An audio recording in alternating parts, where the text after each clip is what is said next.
Good evening, everyone, and welcome back to another live Thursday night show coming to you from the Smokin' Studios here at the Rocky Mountain Cigar Show deep in the heart of Colorado. We're working with and speaking with an absolutely dear friend of mine. I don't know that he'll say the same about me, but damn it, I'll say it about him. I love this guy that we have coming up, and he's been a great force in my life. Just these few short years knowing him, and it's always a pleasure to have Dan back on the show. But before we bring Dan on, just want to do a little bit of show maintenance. So, anybody looking to come to the event for Rocky Mountain Cigar Night, I am very sorry. We sold out the entire event about a week and a half ago, so there are no tickets left. However, that does not mean you cannot reach out on the Rocky Mountain Cigar Night charity or Rocky Mountain Cigar Night page. Let me know your email address. I'm building an email database of addresses for everybody that wants to go but didn't get tickets in time, or we ran out of tickets. And I will be emailing everybody next year when that time comes.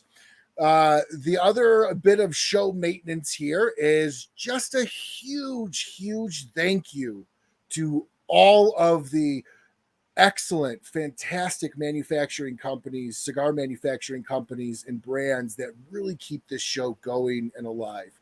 As this is a sponsored show tonight, since Micallef is on, there will be no ads running. So, huge shout out to BAMF Cigars, ROCF Cigars, Kristoff Cigars, Berger Cigars, Sagrado Cigars as well. They are an amazing Colorado cigar brand. New Air Humidors. Check the description below this for a 15% off promo code for their humidors. And of course, Micallef Cigars, Big Sky Cigars, and Cornell and Diehl Pipe Tobacco. So again, everybody, thank you so much for watching the show tonight. Going to be talking PCA, going to be talking updates with Micallef. We're also going to be talking about this beauty right here that I just cannot seem to get enough of. I'm on my second box. I don't think this thing's been out for much longer than a month and a half. How you doing, Tim? Let's see. Join Ryan and I, Micallef. Yep, there's Dan and Martin. How you doing? Let's go ahead and bring in the man of the hour. Well, the man for the next 2 hours here on the show, Dan Thompson, president of Micallef Cigars. How you doing, Dan? Hey, Ryan, I'm fantastic. How are you? Better than I get to have you back on and talking all the amazing Micallef stuff and news that you guys have coming out and your PCA stuff. So I don't really think at this point in time, Dan, I think people know you. So I think we can skip the I'm Dan Thompson that we normally do and just jump straight into PCA. You are the first interview after PCA that I'm doing, and I'm your first interview after PCA. So I will hand you the show. Tell us what you guys did at PCA and how was it? Man, it was fantastic, Ryan. You know, I actually drove out to Las Vegas from Fort Worth, so it was a long drive through the desert. You get to the PCA hall where we're gathered with all of our peers from across the industry and, you know, I don't know, 600-700 retailers from across the country, some international guests. And it's just an amazing environment. There's so much energy, so many friends that you're connecting with that you haven't seen in a year or 2 years. And we got to go to the show and talk about Micallef Black. Our booth was all blacked out and people were responding in a huge way because the consumers, the ambassadors who had smoked Micallef Black before it was launched were telling shops that it was a great cigar. And so the retailers just came and visited with us. And it was certainly the most positive PCA event we've ever had. Well, I caught an interview that you did. Was that with Tim Long? Yeah, Tim and I had a chance to talk and do an interview. I don't guess I've seen that one yet, but I was there. And Tim is such a nice human being, and to have him come and cover along with several of the other media teams, it was fantastic. Yeah, Smoking Tobacco did it with you too. Yeah, Smoking Tobacco. The Coop team was out in full force. We had the Dojo guys. Randy came and visited with us again. It was really great. Our friends at Half Wheel came and covered us. So it was a really nice set of coverage by the people who are most important to us in the media and the industry. Oh, don't forget, how about a cigar? How about that cigar was there too? So, yeah, it seemed like all the media was there in full force this year. Last year, a few of them didn't go, but it seemed like this year everyone went. I'm sorry, Ryan. Hello? Yeah, I'm here. No, I was just saying, it seems like all the media was there this year. Last year it was a little they were small. Amazing. And every year the media gets better at helping work with us to schedule time slots so that we can tend to our customers and business. And, we try to get better working with the media teams that are out there, providing them with information and being ready to go. It was interesting. Neptune Cigars was there. They had a film crew that was visiting with people. Those guys are just a blast to talk to.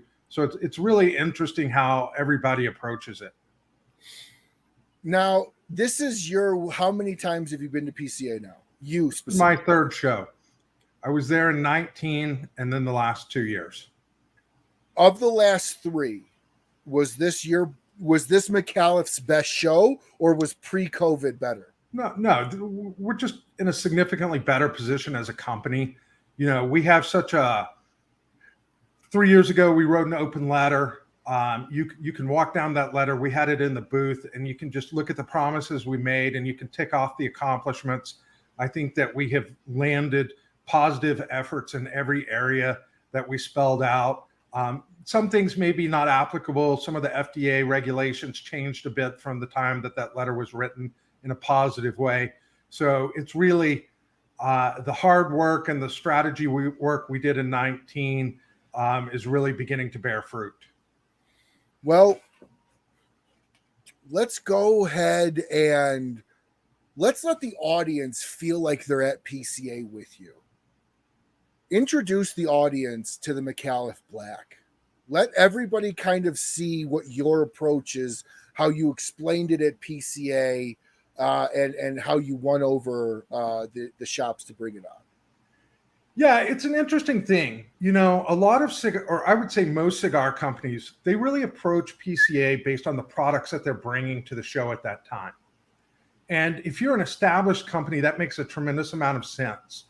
If you're still an upcoming or newer company, you kind of have a dual mission there. You're not only trying to talk about the products that you have, but you need to talk about what your brand represents and the company that you're building. And so we kind of tell our story in the round as the booth is set up. We had 3 different stations where we had talking points about it. And we emerged, the first point of emergence was really around the Micallef Black. And then we were able to talk about the strategy that we developed and executed on that delivered the product Micallef Black.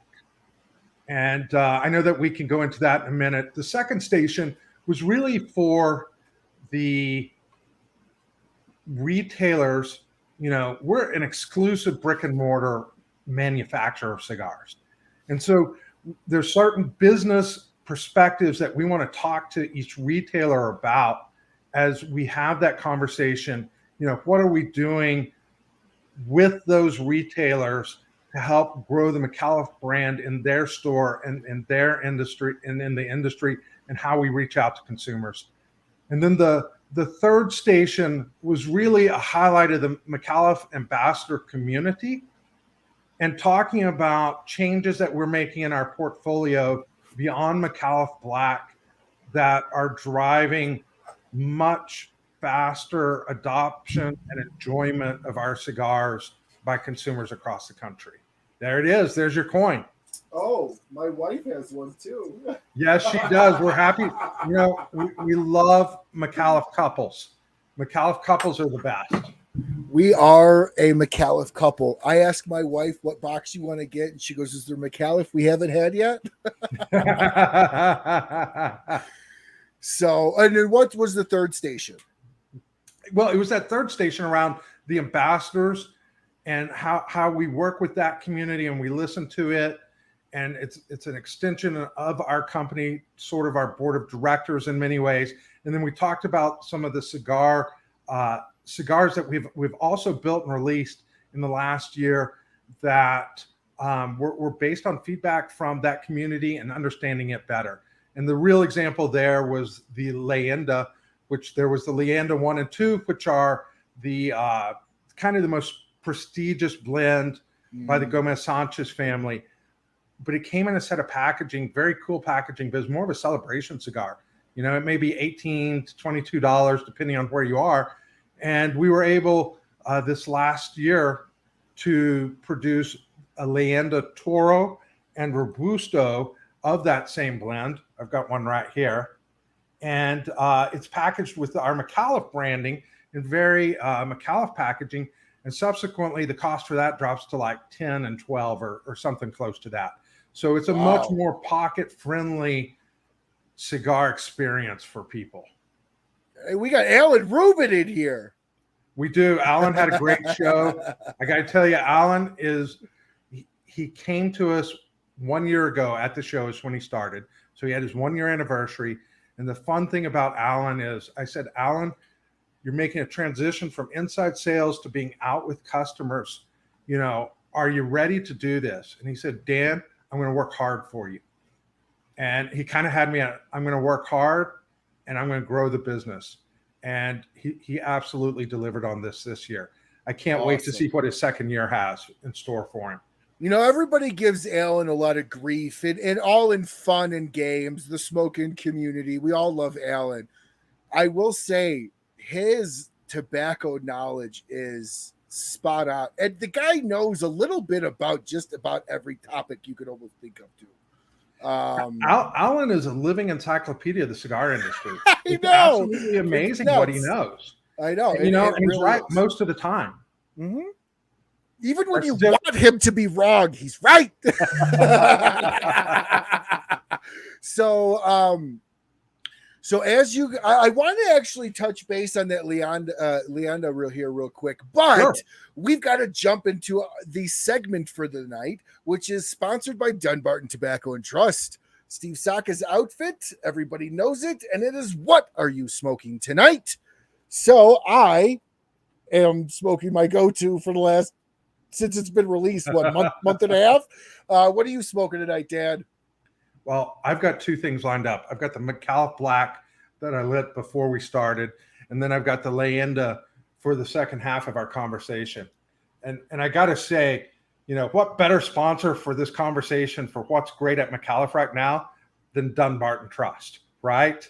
I mean, those guys make incredible cigars. We're making incredible cigars. But I'll tell you a distinguishing factor in that ours are a little more pocket friendly. Yeah.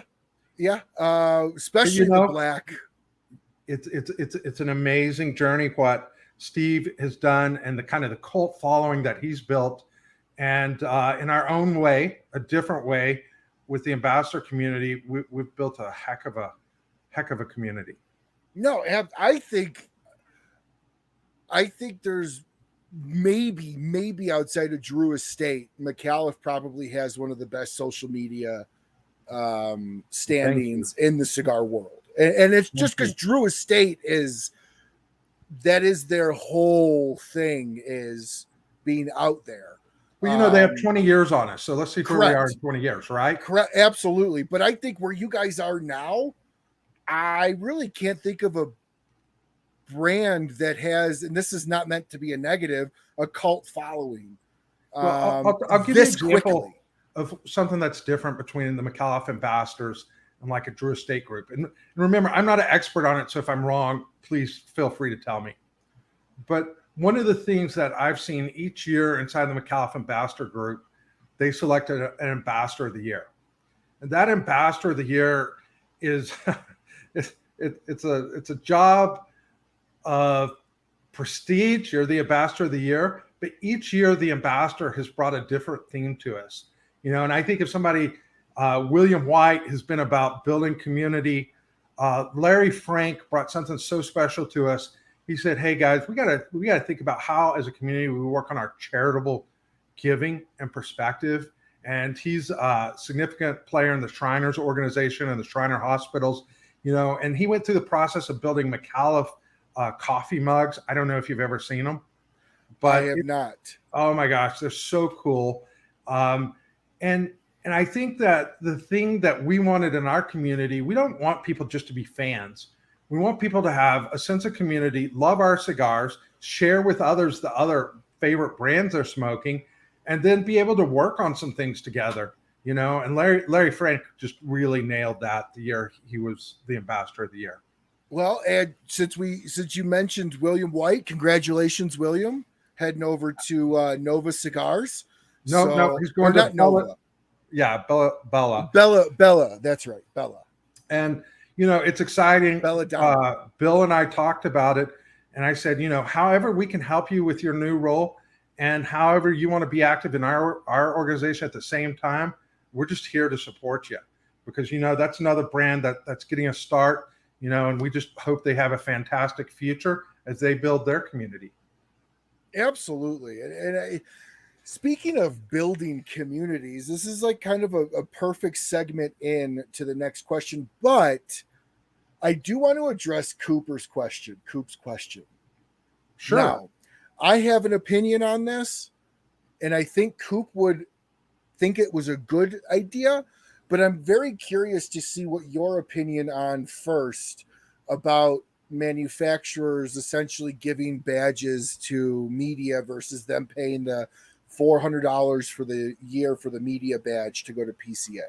Well, I think that Coop's actually asking something different. And, in the case of somebody like Neptune, they were able to use their I read the question badges. I read it wrong. To do media. And I've seen it before with other retailers where they do the same thing. I don't know if they were here this year or not. And, I just have mixed opinions. When I think of the media, I think of Coop and Dojo and all of those guys. And I don't know what the right approach is for a retailer who wants to try to capture a piece of video that they're going to use in their retail shop. I agree with what to do. That I agree with, because there's a direct ROI to that video for Neptune. So they are going to market and make money off of that.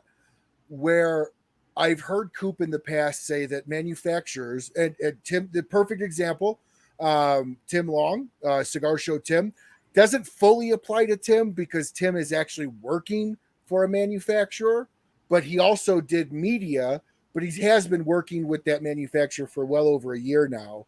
So it's a little bit different.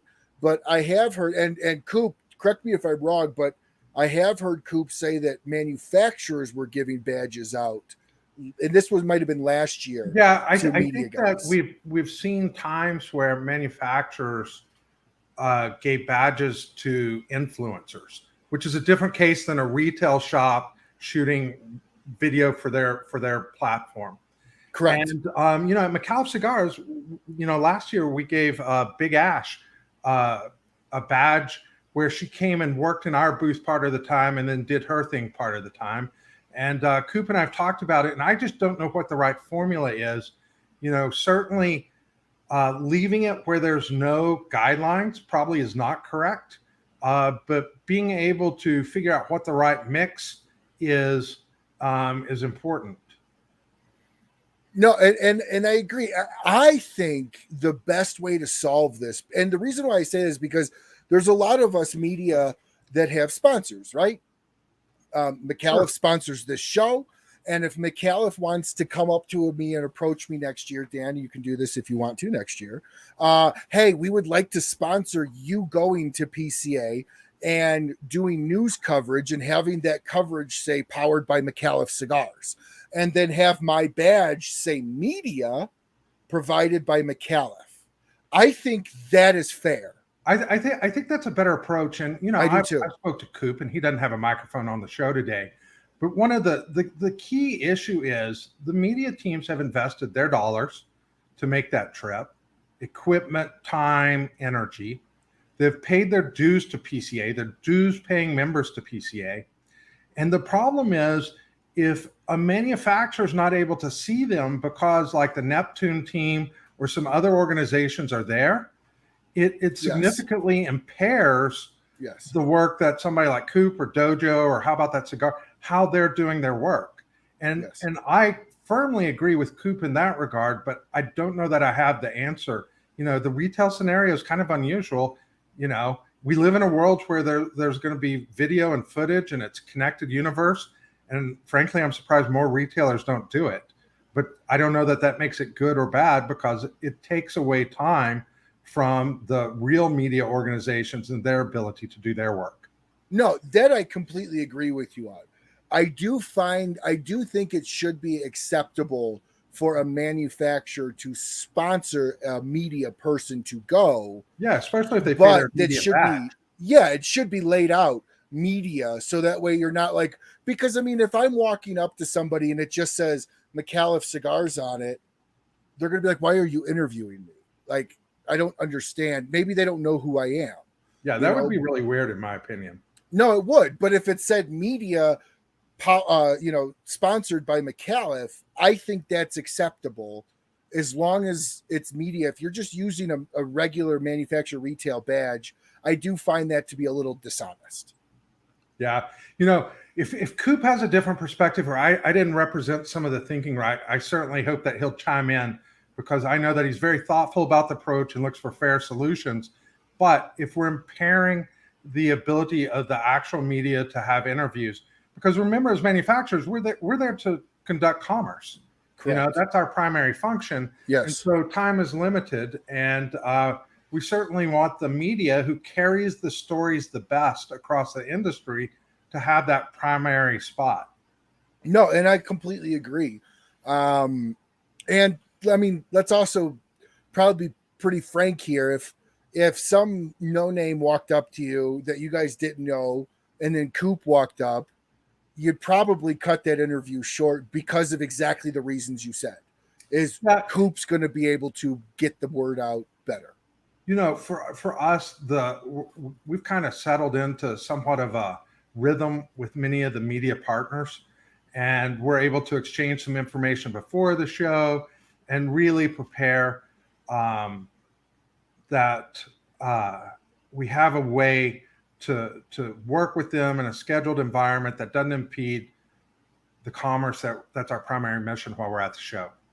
Absolutely. And your other primary mission at the show is brick and mortar, is supporting of the brick and mortar. And Micallef. Well, that's what I mean by our primary mission. It's the commerce with the brick and mortars. Correct. Not necessarily straight the online. And in fact, anybody that knows this about Micallef for any period of time, Micallef's taken a very, very hard line approach, including speaking to specific people to stop what they're doing about your brick and mortar approach. Yeah, we've issued cease and desist, and you know, in our terminology, it's called price protection, and it's very critical that people who are not authorized Micallef dealers, we're going to be quite aggressive in issuing cease and desist, because it protects the investment of the people who are authorized Micallef retailers. Correct. And you know, and this year at the show, I had to pass on 4 or 5 opportunities with online only shops. You know, and it's okay. We're not lukewarm. We're completely exclusively committed to brick and mortars, and those brick and mortars, they may have their own online shop, and that's great. That's just them extending their commerce. But we're just not in the online business, and we think that people like Cigar International are net negative for the brick and mortars across the country. They drive what's called showrooming, which means that customers buy 1 or 2 products in a brick and mortar and then go online and buy the boxes cheaper. And that's a damage to the brick and mortar. And it's important, not just for the economic livelihood of that brick and mortar, but it's the brick and mortars being distributed across the country that protect our freedom to smoke cigars. You know, the online supercenter, they don't do that. No, so they don't. It's to be able to play the freedom game at the municipal and state level, that is all brick and mortars.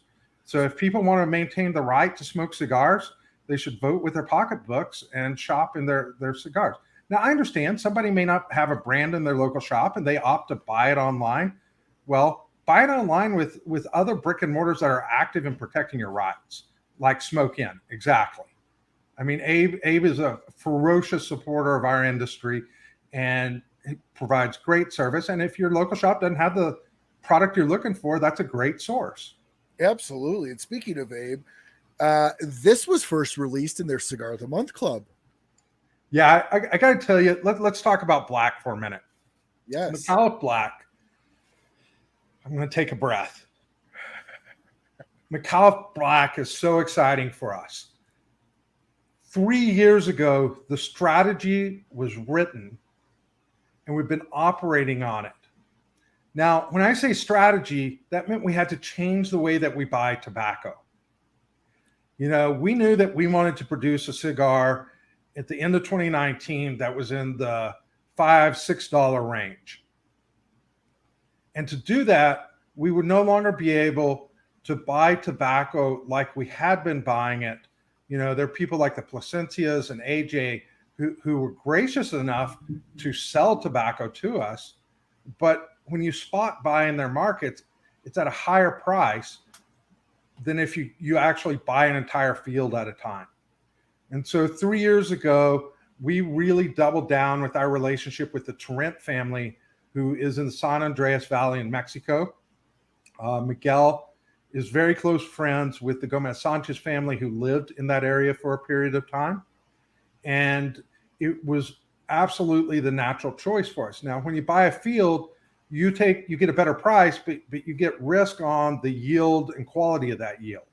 And we said, because you get everything. We've got to be able to do this for 3 years so that we can smooth out our manufacturing processes, and make sure that we have enough inventory of processed tobacco in our own factory, because they cure it for us in Mexico and then ship to us in bales. And then in our factory, the Micallef factory in Esteli, we do all the fermenting.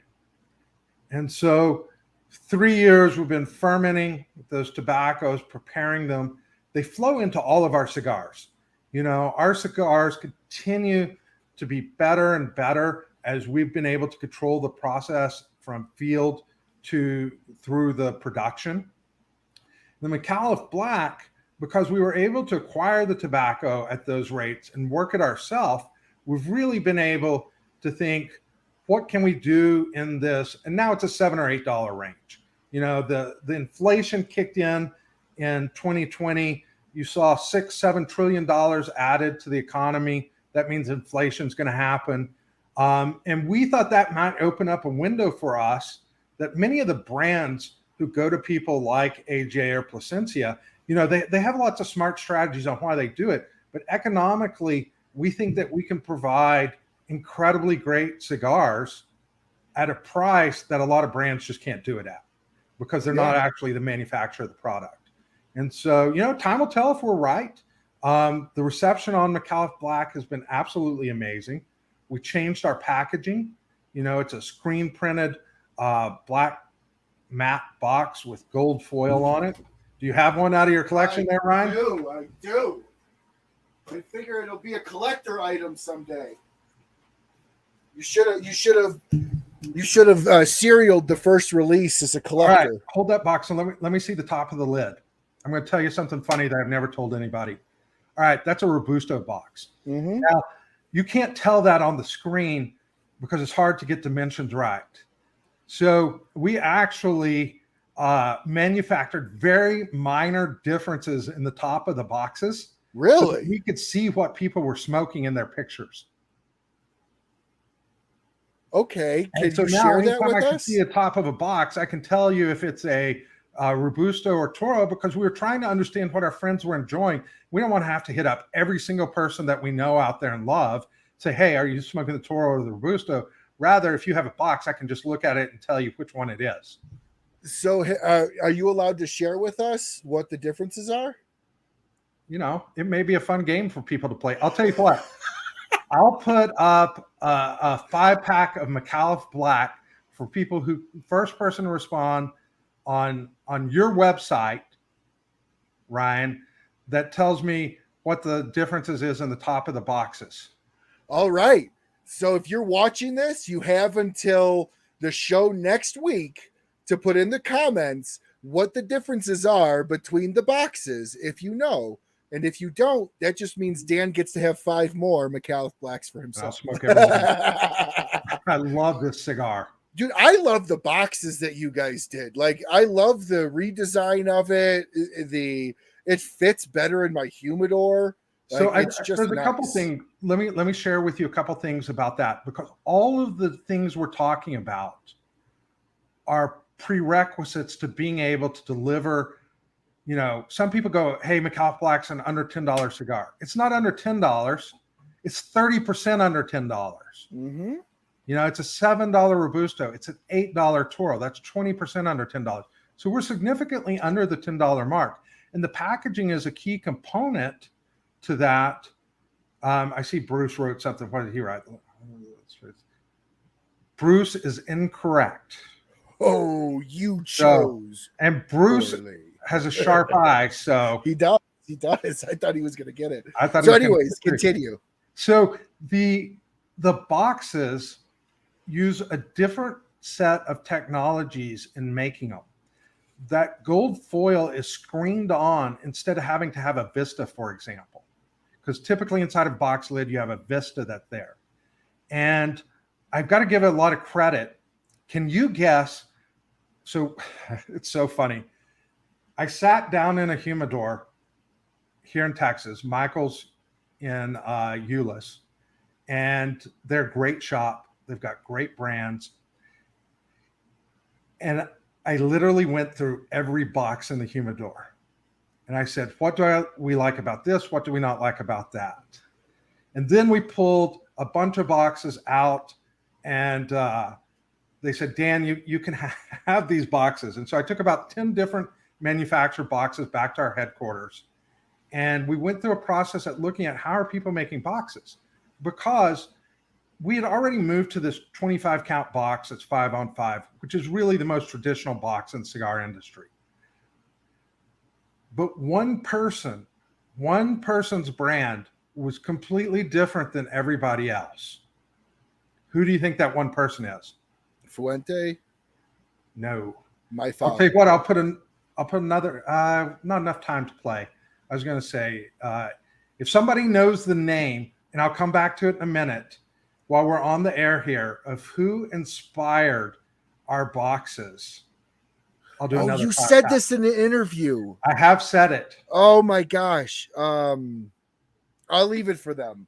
I think I know. So we're inspired by another brand, and I love it. Alan Rubin's answering. He's on my team. He's heard me say it, and I think he just threw a random name one out there. So Padermo has a box factory in their own business, which we don't have, which is good for them. So this journey took us 3 years. We spent probably 2 years, actually it's 3 years, blending the cigar. We knew that we wanted a full-bodied cigar in our portfolio. We knew that our strength as a company is that pre-processing and fermentation, so that our cigars are very smooth. Any Micallef you ever have is going to be a very smooth Micallef. It is. It may be lighter, medium, and now full-bodied. There's certain tastes that are kind of part of our signature that are there, but moving strength in. So we want it to be incredibly smooth, but we wanted it to have strength. You know, and the Robusto is like getting on an express train. The Toro is like taking the scenic train. You kind of get 3 proper stages in the Toro, whereas in the Robusto, you start getting to the strength right away. It just doesn't quite have the same longer experience with it. And there were 2 funny things. We got really close to finishing this cigar, and there was an issue on the foot of the cigar. You know, I'm always obsessed about what in the high-tech industry is called the UBI, the out-of-box experience. Very famous for Apple devices and how you take them out of a box. In our case, in the cigar industry, that means it's that first light. You know, cold draw, you know, moderately important, but really your light and what you first pull into it, that to me is an incredibly important part of a cigar. No, I totally agree. We had a problem. We kind of had a problem like, Houston, there's a problem. The cigars were smoking great. Everything was fantastic. But about every fourth one had a sour note when you light it. Really? And, you know, several ambassadors pre-smoked the cigar with us as we were gathering their feedback. And it wasn't something that bothered anybody, but it was not right. You know, it was a distraction that within 2 or 3 puffs was gone. I don't know what the root cause is. I'm not a master cigar blender, but we really, it took us 2-3 more months to knock that out so that wasn't a problem. Wow. And, you know, I just don't know enough about it to say why that sour note was there, but it was. And, you know, the other end that we worked on was the last third. And there was a lot of debate as to what the proper amount of Ligero was, which is where you get your nicotine strength. It doesn't contribute to flavor. It's kind of anti-combustion. So you got to marry it. You got to play with your combustion tobaccos at the same time. But it was very hard for the Gomez Sanchez family to bring it up to this level of strength because it's not what they like. I mean, they can build anything, but it took us building confidence across our own team that yes, when you're in that last third, you want your lips or your tongue to have a little bit of sensation that's coming from the nicotine. Little numbness. But it's got to be smooth all the way through. Mm-hmm. And so their fermentation was amazing. And, you know, that's kind of the backstory for making the Micallef Black. Well, I will say, out of an entire box, and now I have an unopened box because I still have, I think, 3 left of my other one. So I'm already lined up for another box. I have never had a construction issue. Never. So funny story on construction issues. 18 months ago, I invited another cigar manufacturer. Somebody's very prominent, very well-known manufacturer. Great person. And I asked him, I said, you know, I just don't have the personal experience of being in this industry for 25, 30 years. Would you please take time out of your busy schedule to visit our factory and see what we're doing? I go, I need an independent report card on my team. And so he actually spent nearly a day at our factory, which was amazing. And he had 2 real interesting pieces of feedback. The first was on our construction. He said, your guys do fantastic construction. The QA process that you brought in from your other manufacturing industries and your draw testing, you know, the construction is very good. And he said, as a matter of fact, I would like to borrow them and bring them over to my factory for a day or 2, because blending and construction are 2 different things. Very, very. How you try your team. And so he was just really impressed with the predictability of construction that we get in our cigars. It doesn't mean that a failure is not possible, but, you know, with a large ambassador group, we get to hear feedback quickly on when there's construction failures. You know, when I'm in the Smoke In socialite group, I hear construction failures quickly. And it's because we have groups like that and we know the people, we can just take care of it right away, but it just doesn't happen very often. No, it doesn't. And it's one of the reasons, outside of the fact that all your cigars are great, but that's one of the reasons that my wife, Ari, loves your cigars, because she's never had one fail on her. She's had just about every other brand that she has smoked have one where it either needs to get pulled out, it's clogged, I switch with her, here you could smoke this, I'll smoke that. But it's always like, I don't want a problem tonight, I'm going for the Micallef. Now, on my drive back from Vegas, I don't know if you've ever looked at the map, but Las Vegas to Fort Worth, Texas. That's a long trip. 17 hours, you said. Yeah, about 17 hours at about 80 miles an hour. And I was in a place called Tucumcari, New Mexico. And it was the heat of the day. It's 5 o'clock. You know, it was 104 degrees outside.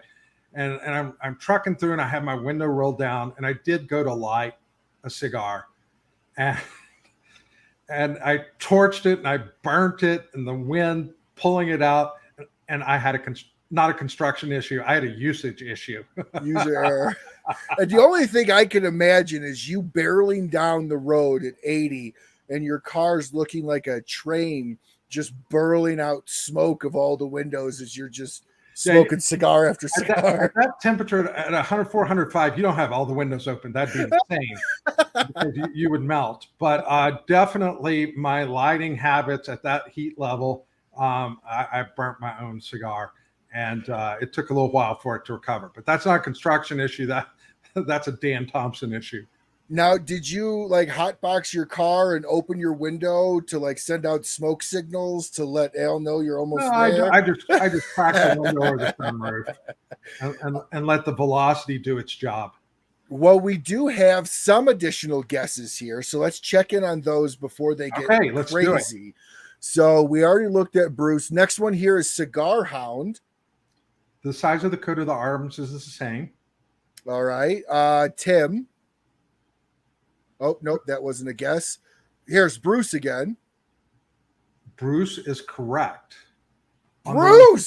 So it has the 1934 on top, which is part that we are simplifying our brand and will not be carrying forward, but we went ahead and just put it there because it's been there so often so that we could easily see it in pictures. Bruce, you win all the time on this show. Congratulations to you, bud.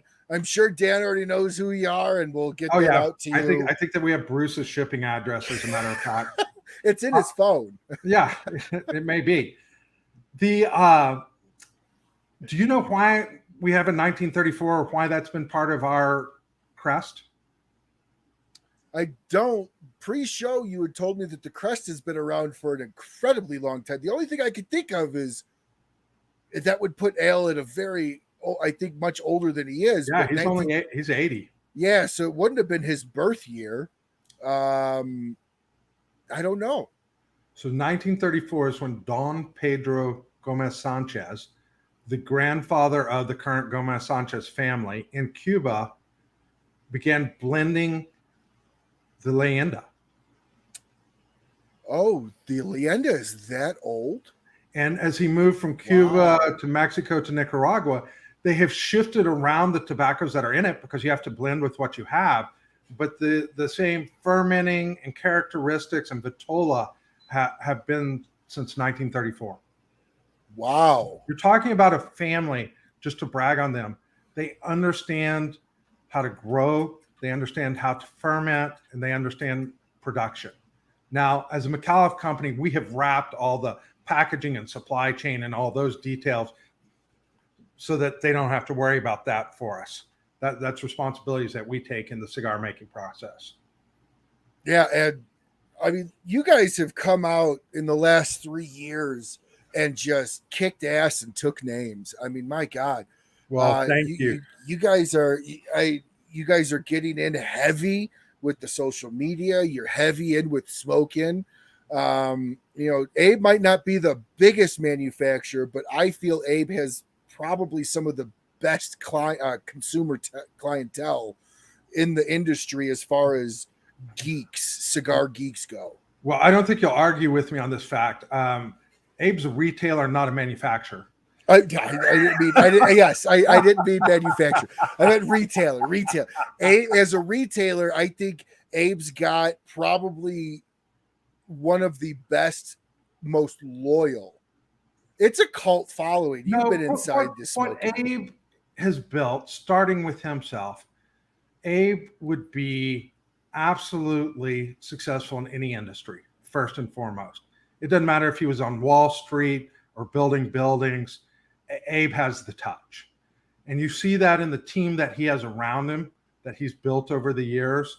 and his ability to focus and obsess on customer experience and the relationships that he's built across the industry. You know, looking at what he's doing with Tatuaje, with the Anarchy cigar. I mean, he continues to push the boundaries of retailing and cigar making and experiences to new levels. It's always a awesome experience to work with Abe. He was generous with his time at the trade show with us. You know, I usually just talk to him on the phone at night after he's driving home, but to actually just get to sit around a table with him and Briggs, you know, Moxie, Alex, the whole crew at Smoke Inn. You know, if your shop doesn't have something, go to Smoke Inn. Yeah. You know, it's absolutely amazing. And, you know, and I'm going to say that we had 2 launch partners on the Micallef Black. And I think that it's important to point out that David Garofalo at Two Guys, you know, we are so honored and humbled that 2 shops like Two Guys and Smoke Inn would work with us to put it in their care package and Cigar of the Month Club and get it out and then feature us in their shops. We're blown away with the kindness and generosity of both of those groups.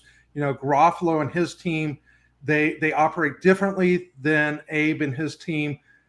But again, it's an amazing operation that Garofalo runs and what he does with the Cigar Authority podcast.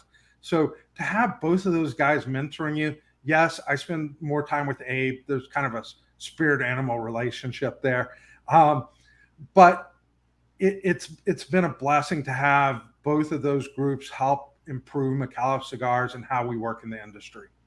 No, absolutely. And you're working with legends. I mean, let's be very honest. These are guys that started from nothing and built everything that they have. And it's a completely different experience than if it was handed down to them by a family member or something. Like they get that ground up. You know, you and I have talked about this. From that ground up experience, it goes back to the most wealth lost in a family is in the 3rd generation of a business that's run. Statistically, Sure. It's because the father started it. The son or daughter that took over from the father has that mentality of the father that doesn't always carry over to the grandchild, and the grandchild either sells it off or gets out of it or runs it into the ground. And it's that same mentality. You're working with 2 guys that literally built everything that they have, and so they have that mentality to then give you great advice and you back. So I wanted to point this out to you. I have never heard this. Have you ever heard this? This is a great acronym that Bruce just threw up. Picnic. Problem in consumer, not in cigar. Is that not awesome? That's fantastic. I'm going to have to make sure I write that one down and memorize it. You know, most of my construction problems are Dan Thompson inflicted problems, whatever that means. Well, that would be a picnic. It's a picnic, right? And now you can say it respectfully without anybody really knowing what you're talking about. You can be like, "Oh, it's a picnic issue." You know, it's really funny. When somebody tells me they had a construction problem, I always ask for pictures. And, you know, a lot of times looking at the picture, you can see if they were racing down the highway and set it on fire. Yeah. Which is just so hard on your cigars. But I love smoking in my vehicle. You know, it's quiet. It's my time. I get to put on the music or the podcast that I want to listen to. So it's a very important part of my day. And it's just an extreme luxury to be able to do that. But it's hard on the cigars for sure. No, I agree. My windshield time when I was on the road all the time was my most coveted time. I turned my phone on airplane mode. I'd either psych myself up for the day, reviewing in my head, talk tracks, or I'd wind down for the day and just not think. I was listening to this comedian, and you tell me if I'm right, Dan. I was listening to this comedian talk, and he goes, the difference between men and women are a series of mental boxes. All right. Men are a series of boxes. The car's in this box. The finances are in this box. The groceries are in this box. None of the boxes touch. But then there's a box that every woman hates that a man has, and it's the box about nothing. We like to sit in the box about nothing. But then you take a woman's brain, and it's like a Russian nesting doll. Every box is in the other box, and it's all lying together. Well, I do think in many ways women are often better integrated than men. You know, you'll hear men talk about compartmentalizing parts of their lives, and sometimes there's a necessity to have to do that, but that runs long-term psychological risk to be able to do that. And women are often more integrated that way. So I think that you're right. My wife calls what you were calling the nothing box. She was calling the are you just watching tumbleweeds go by in your mind? And I'm like, tumbleweeds, steaks, you know, very simple things. My hamster's taking a nap. Yeah. Okay. So let's move forward. What do we have to look forward to next? Oh, you guys, you know, you work 3 years on something, and it's like, what do you want to look forward? I'll tell you what you have to look forward to next. A black Lancero. Do we get a black Lancero? There will never be a black Lancero. Okay, I'm never going to do that. Ever. There may be a black Landrace in the collector's box in the future. So, same type of experience, just 5 inches instead of 7.5. So, have 2 Landrace, call me in the morning. You know, my wife and I have smoked. We're on our 3rd box, going to be on our 3rd Micallef collection box. That is our date night cigar box. It's absolutely fantastic. Let them chill on the black for a while. Thank you, Cigar Hound. Of course. But you know what? You know what? I had to be like every other media person and go, all right, what have you done for me lately? Here's what I can tell you. When you build strategy and plans, we have PCA coming up next year, and we have a product. I'm working on products for 25. I don't know what I'll be doing in 26, but I have roadmap and investments being made through 25 right now. Okay.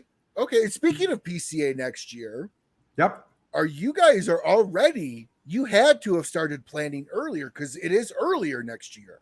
Yeah, there's a couple things maybe that we could talk about. So with Micallef Black, it was really nice because we knew when PCA was this year. We've had these cigars at our distribution center since February. You know, there's a lot of other brands who will ship sometime in the fall. We had this product in our humidors at our distribution center since February. That is a very different way of running the business. It is. We have a different pressure when they move the date for PCA next year, because we would have had our product landing in our humidors in February again, 4 or 5 months before the show. But the show, I think, is at the end of March. March this year, yeah.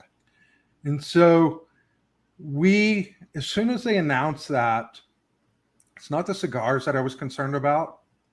It was the bands and the boxes. And we had not made a final decision. You know, sometimes branding is ahead of making the cigar. Sometimes it's right at the same time. Sometimes it trails it a little. Those things move around. But to be able to put a band in a box together, you have to have your branding finished. And we knew the branding that we were going to go with, the art wasn't done. But more importantly, we had to call our box manufacturer right like the next day and say, what kind of trade-offs do we need to make across all the boxes that we have under contract to have our 24 PCA cigar ready to go? You know, we called the band printers and said, hey, we're willing to put money down on this week to run, even though we don't have our art finished. And so we just locked in things as fast as we could to be able to deliver next year. And, you know, and there's still a risk that it won't be quite as smooth. And, you know, I'm not apologetic about that. That's the nature of when people change circumstance, you adapt the best you can. And we're not going to ship a shitty product because of that date. So I expect that we'll be there and have everything ready. But, there's a possibility that it comes out in May instead of March. But we'll be there and we'll be ready to tell the story for sure. And I guarantee you it's as exciting as black. But you did have kind of a double planning this year, though, because you did have to preemptively plan for the 4 months of additional planning that you don't get next year this year. So you guys kind of had to do a little bit of like a double planning at the same time. To be right? honest, black had been planned and printed. So when I say I had the cigars in February, that means that they were rolled the previous February. Okay, so PCA was determined in February. Yeah, you guys were okay. So you did. When they moved the show, it doesn't change what we're doing because we've got I think in terms of platforms and processes. And our tobacco platform will be producing a certain set of tobacco that makes a certain set of cigars, and there's the resulting processes that are required to drive all the supply chain and logistics that finish the packaging of that cigar. That was impacted when they moved it up 3 or 4 months. Yes, and it's going to be great. I'm a big fan of it being in March over the long run. But sometimes you just have a little bit of a kink. But, I think that some manufacturers and brands may have held some stuff that could have been here this year that they're going to have next year. And we're in the situation of that's not the way our scheduling works. So we're having to pull some things in closer. And again, I believe that the cigars themselves aren't a problem. It's just, will we have the packaging? And we haven't had a problem like this since I've been at Micallef. COVID pandemic was just a weird time and everybody managed through it the best they can. But this time it'll be tight. Now, one thing I've always wanted to ask you is, do you think before you came to Micallef, and you're obviously still at JMac, but before you came to Micallef, do you think that you had a little bit of a leg up over some of the other companies in that production side because of your experience in a very high-end manufacturing facility? You had mentioned Q&A. You guys have specifics. Let me correct something just really quick. Yeah, go ahead. I actually started for Al in the cigar business before I took over JMac, the manufacturing business. Okay, but Al had the JMac manufacturing. I spent 20 years at Microsoft working with manufacturers all over the world. I've spent 10 years with the Nissan production system and Toyota production systems. So it's something I'm very accustomed to working through. When you're in the software world, you're taking process that exist and you're digitizing them. So the combination of me being familiar and comfortable, it's always different when you own it yourself and you're the responsible party. But Al had amazing people who've been doing JMac for 50 years, and they've done factories in Asia and South America and Europe. So they understand the processes that go with it. We had the experts to do it. See, I always forget that you were with JMac after Micallef. Yeah. I always just figured that I always, for some reason in my head, I have you were with JMac first. And then Al said, "Here's a new venture, Dan. Go ahead." No, it was actually the opposite. I started helping Al in April 1st of 19. And it was looking at the state of the cigar business. And I was actually running my own startup at the time. And I said, Al, the luxury I have is I can pause my other startup and come help you. His wife was sick with terminal cancer, so his mind was primarily on taking care of his wife, Jane. And I said, look, I don't want anything. Let me just come out and help a little. Well, we got to having so much fun. It kind of blossomed into, can you run both of these operations? And it was very dependent on Amanda moving back and joining me at both of those places. It's my experience, both teams had great people and were doing interesting things. But if you really want to be a change agent, it takes two people. Yes. And then, of course, you're working to attract the other change agents in the company. But doing it by yourself, I find it's just a recipe for failure. I think you can start something by yourself and you build your team. But I think that when you actually have to run a pretty large change management process across an organization, you got to have two people who are incredibly committed to each other. And now in the cigar business, I've got Alan Davis who runs that factory. I've got a gentleman named Scott Fowler who runs the JMac factories. So I'm just got incredible teammates. Yes, Amanda is awesome. We love Amanda. And the dynamic is very family-ish between Amanda, Dan, and Al, from what I understand. There's no punches held back. I've heard stories. Nothing sacred. It's just it's the way families work, and I'm certainly not directly a member of their family. I certainly respect that there's a little bit of difference there, but I think that their family has benefited from having just a neutral third party that doesn't have all the family history and is only focused on the successes in business. Mm-hmm. Sometimes that means we have to address some family issues, but we get tremendous energy out of that family. So, Amanda has a brother, Mike, who runs the restaurant and the ranches. So it's a very talented family.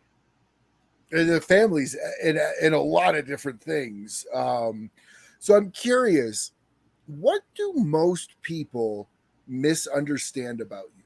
Or let me ask it this way. What do people misunderstand about you the most? About me? Mm-hmm. I think that, I've taken a lot of data from running large organizations over the year.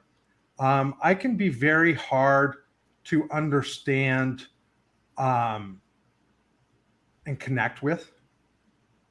And what throws people for a loop is I'm very thoughtful about the way I engage and do things. I have extremely high expectations for people. I have no issue driving the accountability behind that. But I am also believe firmly in, we're going to make the best decision every day that we can with the data that we have. And if the data changes, it's really hard on an organization sometimes when you switch your position. Something that I believe is true for the first 6 months of the year, and then we learn some new things or we anticipate some new things, and my position switches. People are like, is he unpredictable? Why did that happen? And so it takes a lot of energy driving the understanding of how I made a decision to change my position or point of view on something. There's nothing sacred in the business. If you're a business leader, have a great marriage and get a dog. Because, at any time, even though you support and love your people, sometimes you make decisions that disrupt their lives. Mm-hmm. And, that could be for the good, they could see it as for the bad. But, my responsibility is to make sure I've got 200 or 300 at JMac. I've got probably 200 in Micallef Cigars when we think about the factory and the team here. My responsibility is to make sure that 500 families that we impact are surviving and thriving. And sometimes it means making hard decisions. And so that, as much as you communicate, and sometimes I feel like I say the same thing every day and over, it may take 2-3 years for a message to truly land in an organization and for people to believe it. And so I think that that's one of the things that people find hard to connect with me sometimes. But once they do, I have a person in JMac who runs our molding division, and these are giant machines that are a very critical part of our business, and after 3 years, he finally laughed one day. He goes, "You're the first executive that ever came to talk to me in my office with my production data where you had analyzed it differently, asking questions to see if you understood it correctly, and then wanting to go out and see the production machines and people to ask them questions." He goes, "I would have never thought that would have been the case. I've never had a leader like that." So, I know over time, my strategy will build long-term confidence in people that work with me. But there's definitely uncomfort that people will have in me having real conversations with them. Now, in calling you a dear friend and somebody that I talk to as often as I can, the one thing I've always valued about, I go to you, and there's a few other people in my life. I go to you when I hear what I don't want to hear, but what I need to hear. And I think that's oftentimes misunderstood about a lot of people, is that there are a lot of people that will tell you what you want to hear to make you feel good, but that doesn't build you up. Your mentality is all about building that person up, even if you got to knock them down a notch to let them see where they need to be different. And that's something I've always valued about our friendship, is that, I've opened up to you about personal stuff. And I don't know, I've always valued that about it, is I know if I'm going to you, I might hear what I don't want to hear. But that's valuable. Well, Ryan, I certainly appreciate that. When you're younger in your career, you need older mentors. We just have more mileage on ourselves. Yeah. I was very fortunate. Abe took me and introduced me to some other manufacturers at PCA to help me have some more mentoring on the manufacturing side. That was Abe helping mentor me in something that I needed help in. As you get older, you need two sets of mentors. You need the older mentors, who may be exiting the industry, and you want to suck up all that knowledge you can get. You need your peers across the industry. And then you need younger people who are mentoring you on the way they see the world. And it could be right, wrong, or indifferent, but whether it's technology or culture, it's important to listen to what they do, because that's your workforce, or that's your consumer base.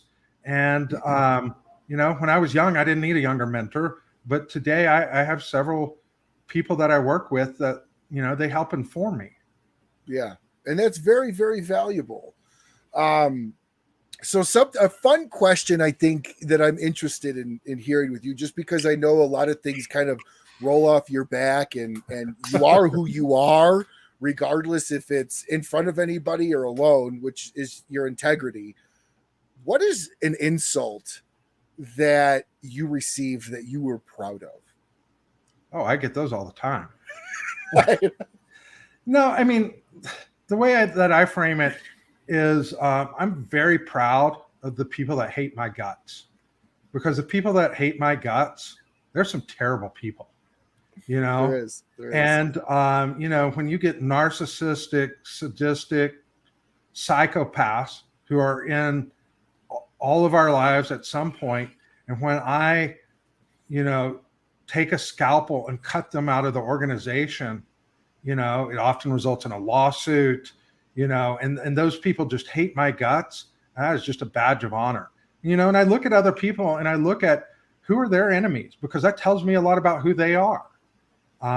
So it's not necessarily an insult, but there's people diametrically opposed to, and I'm not going to change. Bruce says, sorry, he's trying to change. Before Micallef and J-Mac, what was your favorite job that you ever had?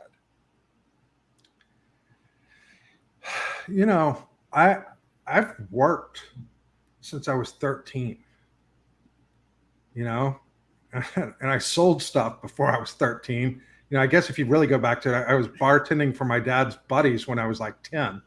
So I generally have loved everything I've ever done. There's been a couple spots I've got myself into that weren't good fits. I was at Microsoft for 20 years, but I probably had 4 or 5 major different jobs. There's some continuity across the whole path, but at the same time, I stepped out and did different things. I'm very good at consulting, but I prefer to own something.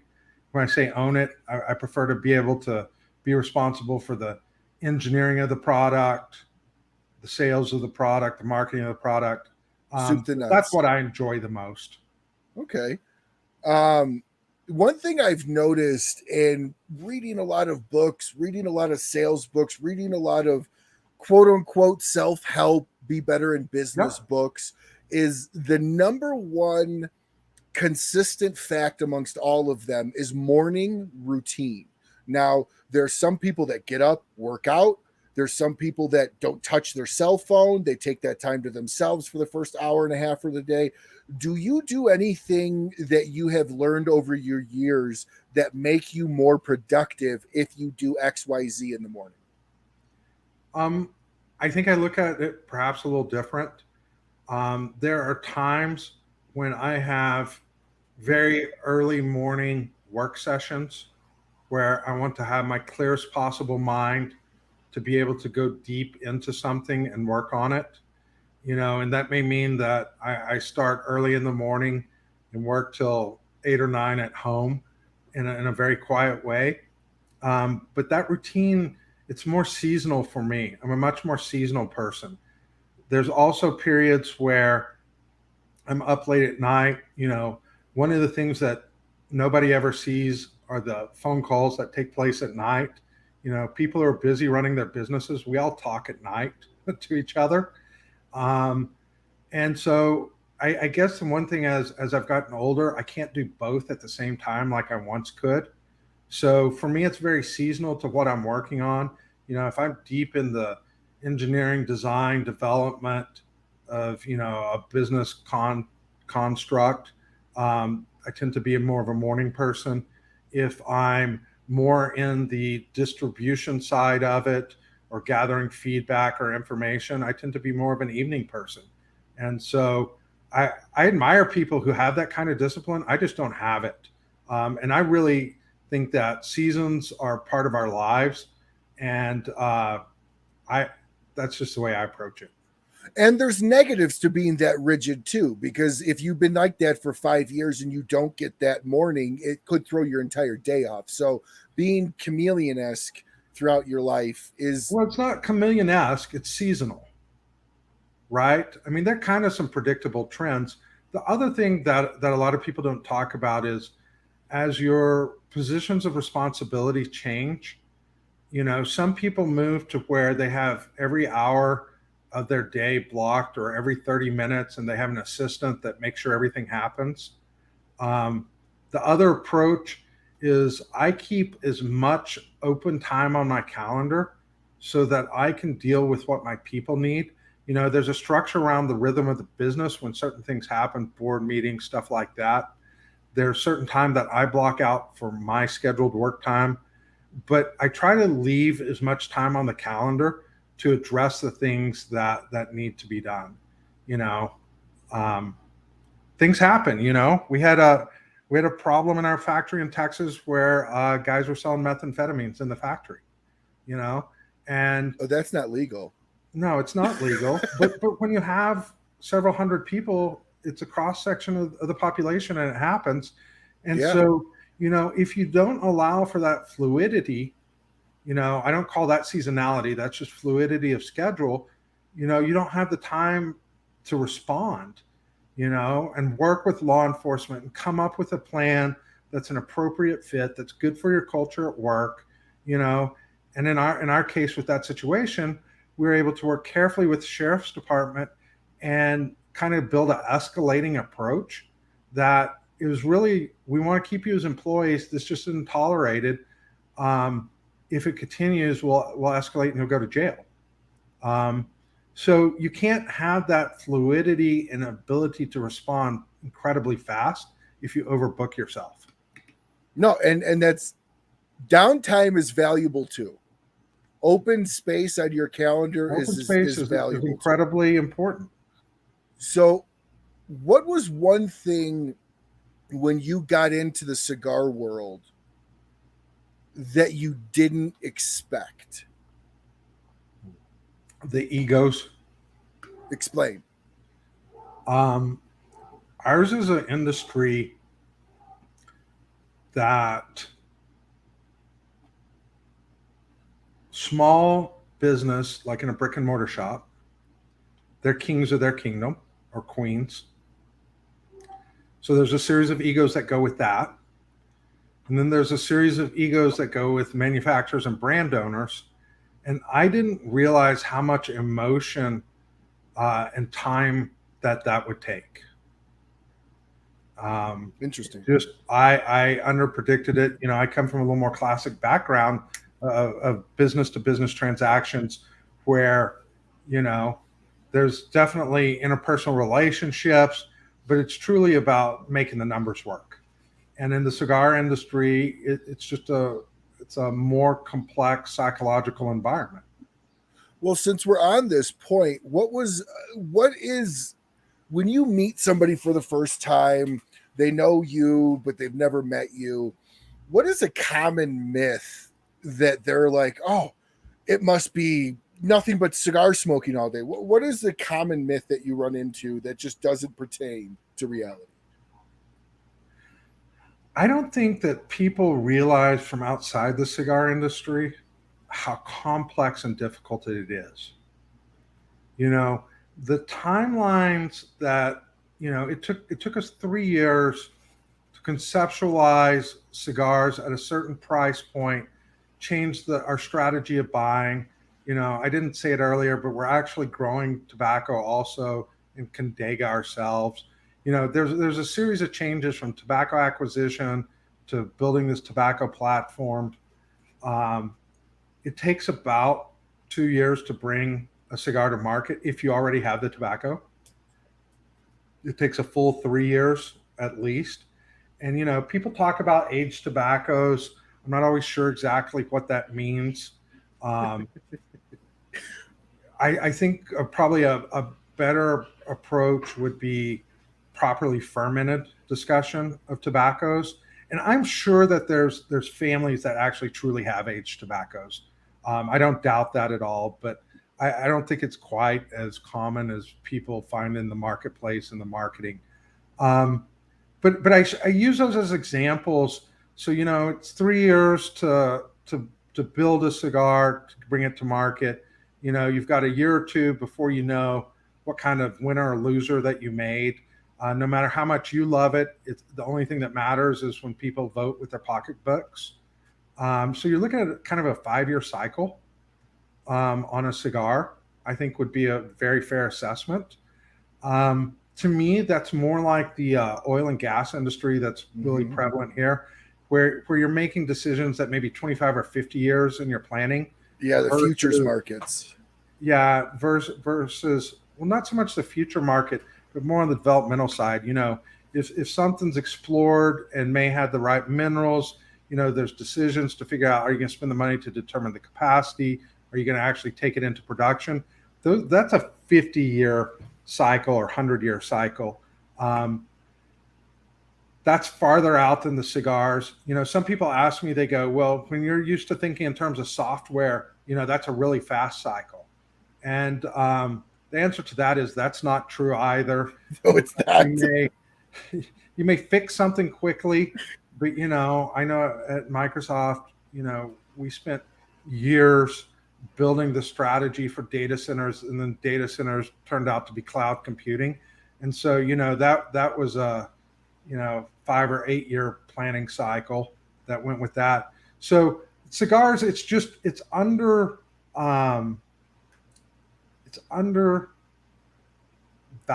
in terms of the time and energy it takes to bring cigar products to the market. I think that cigars are fairly unique in the world, that they're still the only handmade consumable. I keep pressure testing this idea.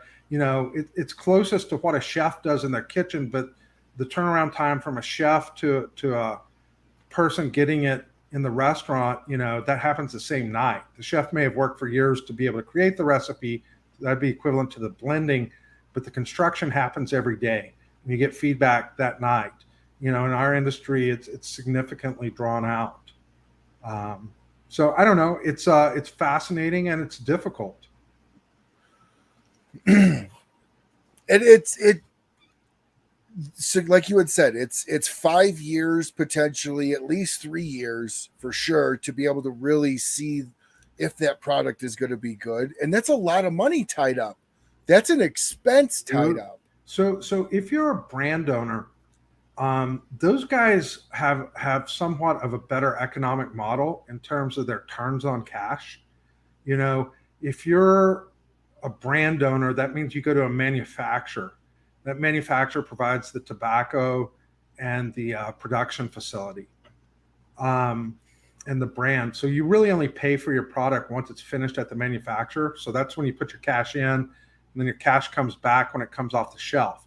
Now, the downside to that model is you can't get cigar costs down like the initial manufacturer can, you know.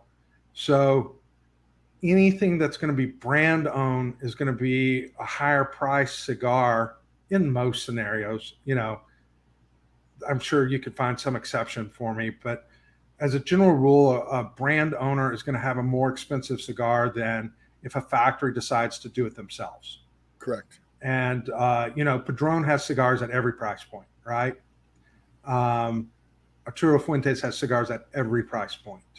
Micallef Cigars, we're a small manufacturer, but we're cut out of that marble. And that's why the black is so interesting, is because we really think there's an underserved market. And that's what you're really looking for in business opportunities. But it's been insanely expensive to build the capabilities to do this. I mean, there are significant investments in bringing up your own manufacturing company. And, you know, I know that some guys in like a real boutique way, they may be able to do it without the same level of investment.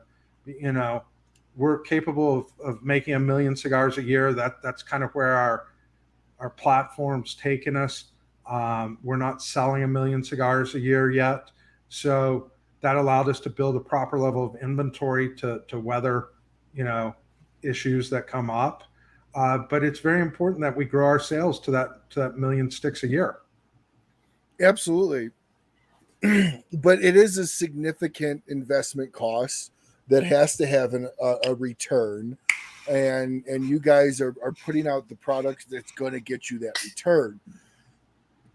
As you've gone through your careers, 20 years at Microsoft, previous jobs to that, now JMac and Micallef. You know what's funny? I didn't have, in terms of employers, I went from college to Microsoft to what I'm doing now.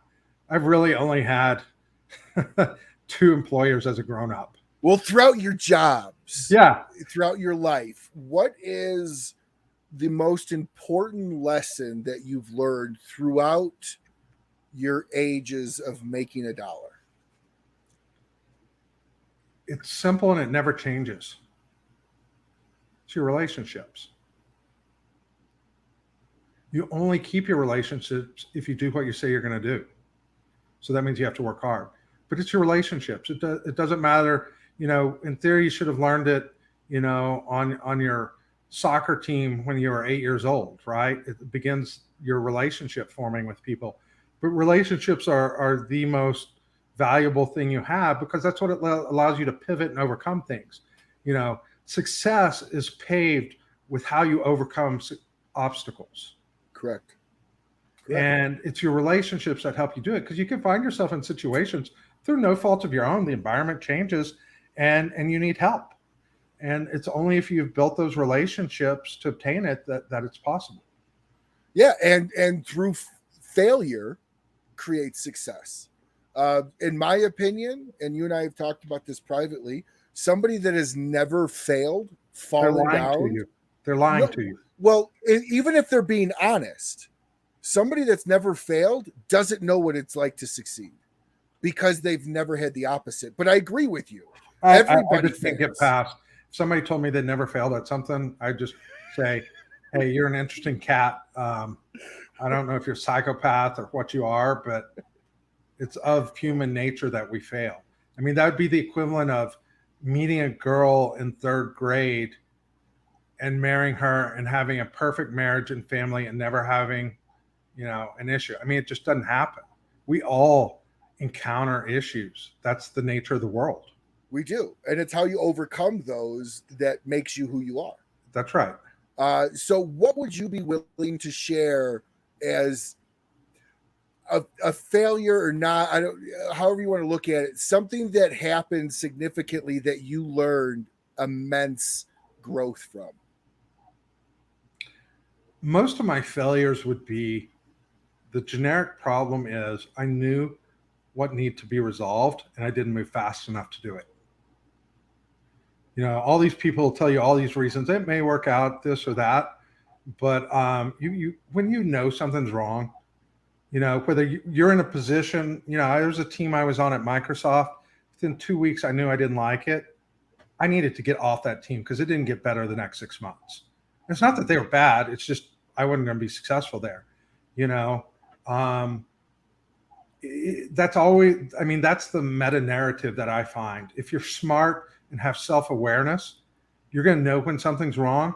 And the faster you take steps to resolve it. So everything that just balled up in a mess was because I didn't resolve it as quick as I could have. So taking that forward, now are you do you jump on everything right now, or is there a scale? You can't jump on everything. You have to think about, you have to have enough wisdom or prudence to think about, does this require a reaction now? But when your analysis is complete and you know something's broken, then you move fast to fix it. That doesn't mean every signal of noise that comes up, it's a funny thing. Sometimes people say, Dan, you don't answer your emails very fast. I go, yeah, because if I don't answer it for 24 hours, 9 out of 10 times you figure out the answer yourself. You hit the little panic button and now I know if you pick up the phone and call me and say, oh crap, something's happened, let's jump into that together right away. But if it's coming through email system, you'll probably work it out, and I want people to be self-reliant. Sure. If you mother hen them too much, they never develop survival skills. Correct. You know what? Okay. Speaking on that, a little bit of a change of topic. I want to talk on exactly what you're talking about right now. AI. Yep. This whole generative AI that's coming out right now. I was listening to a futurist speak on it, and he said a couple of things are going to happen with AI. They're going to replace entry-level jobs, meaning monotonous tasks. And all your experts, when they're gone, will not produce more experts, because as you come up with the AI, you're going to always look to the AI. It's kind of like growing up. Your parents didn't have calculators. My parents, or I had calculators. You had calculators. My parents are better at mental math than I am, and my kids are going to be using a calculator the whole time. Technology is a fantastic thing, but technology can decrease expertise because you're reliant heavily on something else. Would you agree? Here's what I would say. First of all, almost every futurist gets it wrong, and there's no accountability for them getting it wrong. True. Okay. Very true. Very true. Very true. We can't predict the weather 7 days out. Okay?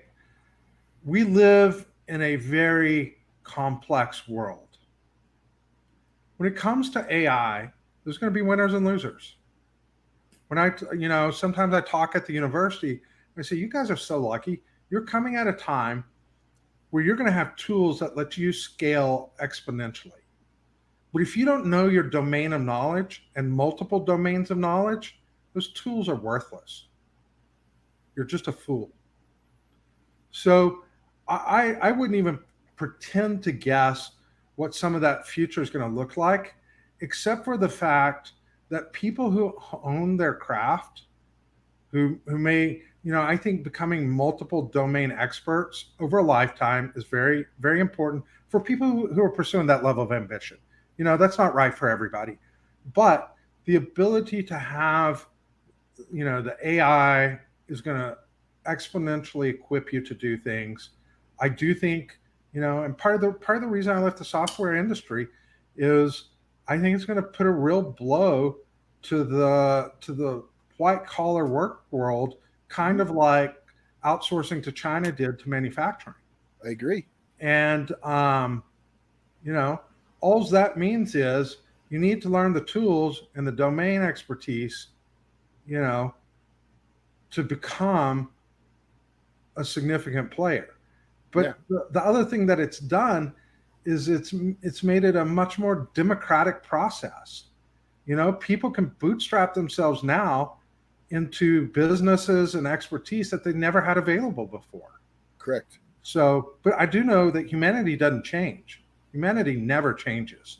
And so there's going to be people who are going to adopt it and they're going to just clean up. And there's going to be people who are going to play victim cards and they're going to have whatever that life looks like. Here's an interesting example. I've spent a lot of time traveling the world, and poor people in the United States are very unhappy. A lot of poor people are. Yet their income level is still in the top 5% in the world. Oh, big time. So, money doesn't correlate to happiness. It does not. Correlates to problems. Well, it certainly helps surface the problem, right? So it's just, I don't know that any futurist is going to get it right. I think the only things you can count on is humanity doesn't change, and that there will be a more democratic opportunity at the individual level to be able to do things. I think that there will be a new set of problems in terms of tyranny of the people who manage these tools and operate these systems and how information flows. I agree. But that's the same problem. I mean, Pontius Pilate was having that conversation with the Jews, is Christ guilty? And he was trying to figure it out. Yeah. It's the same set of problems. It is. And in fact, I was listening to a guy talk about, Larry Ellison, the owner of the company I work for. Yep. He was talking, we did a big event today at work, and he was talking about AI, and he was talking about the detriments of it. But he said, if you think about it, every single technology from the dawn of fire to today can be abused. How great is fire? But how much abuse can fire do? So it's more about the operator when it comes to the abuse and the tyranny than it necessarily is the product or the consumable. I think that the real conversation that we're trying to have in our country and all over the world is, as a people, are we going to surrender our freedom to tyranny? And I use tyranny to describe Republican, Democrat. I mean, it's tyranny. Government's tyranny. Well, but you have to have a functional government to protect freedom too. True. And so, I think that what's very lost in today's world is it's very hedonistic and materialistic, as opposed to valuing subsidiarity and solidarity. And subsidiarity means solving the problem at the lowest possible level. I, as an individual, solve my problem. My family solves my family's problems. My community solves my community's problems. That's subsidiarity. And solidarity is being able to stand with people to solve problems that need to be solved. And, are we going to continue moving to a more tyrannical system, or are we going to, rotate back to a system with more freedom? And, what's the role of subsidiarity and solidarity in that? No, I agree. Eventually, society will flip-flop like it has done throughout time. I love I don't know who coined it, but I love that history doesn't repeat itself, but it rhymes. I love that statement. Great description. That's a really great description. I love that statement because there's similarities, but it's not exact. But you can go, this is what happened when this happened. Are we going down that path? And it's very truthful to today. So as people are watching us talk and they're going, oh, I would love to be working for Dan Thompson. He just sounds like an absolutely easy, laid back guy, going to sit around his pool all day and smoke cigars. What is a personality trait, in your opinion, or strength that somebody needs to have to work in the cigar industry? Well, I think it's true for every industry. It's what we said earlier. What are your relationships, and are you going to do what you say you're going to do? You know, if you're open minded and willing to learn, and you do what you say you're going to do, and you can build relationships, you're going to be successful in any industry. So if I'm just starting out in the cigar world, big piece of advice from you would be build your relationships, create your network. Build your relationships, do what you say you're going to do, and have a growth mindset to learn. I mean, it's really simple. And that's true of every industry. It's easy. It's weird to say it's simple when so many people don't understand it. You know, my mom always used to tell me, Ryan, you were born with no, obviously as a kid, common sense never came common to you. Yeah. I have a relationship building doesn't come common to a lot of people. Well, it's because they're tied up in consumerism and materialism and hedonism, and those are our priorities. You know, when you look at the root of capitalism means competing to serve others.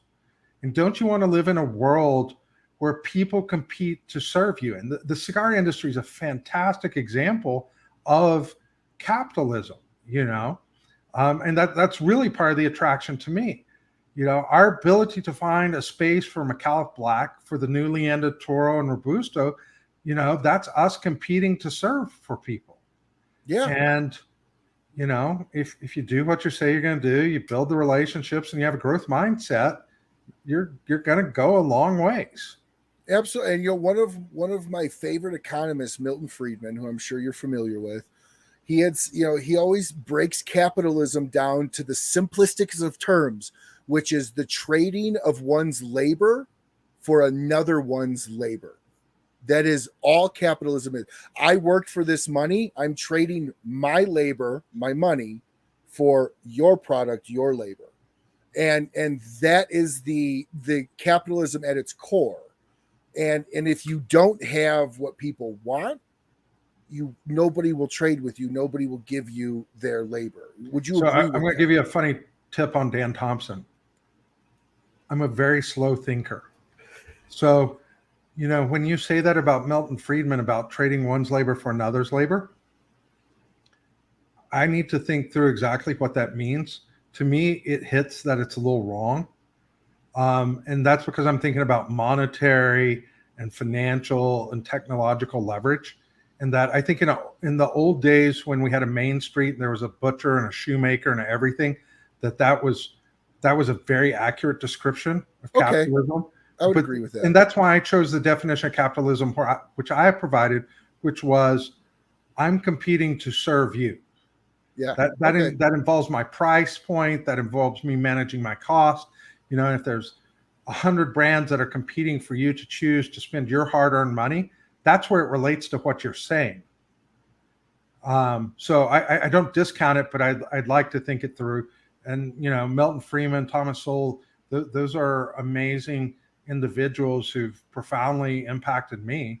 Yeah. And I think that part of their beauty is they think in methods that move us towards freedom and away from tyranny, where there's other people who have systems that put all kinds of makeup on it, but it's just tyranny.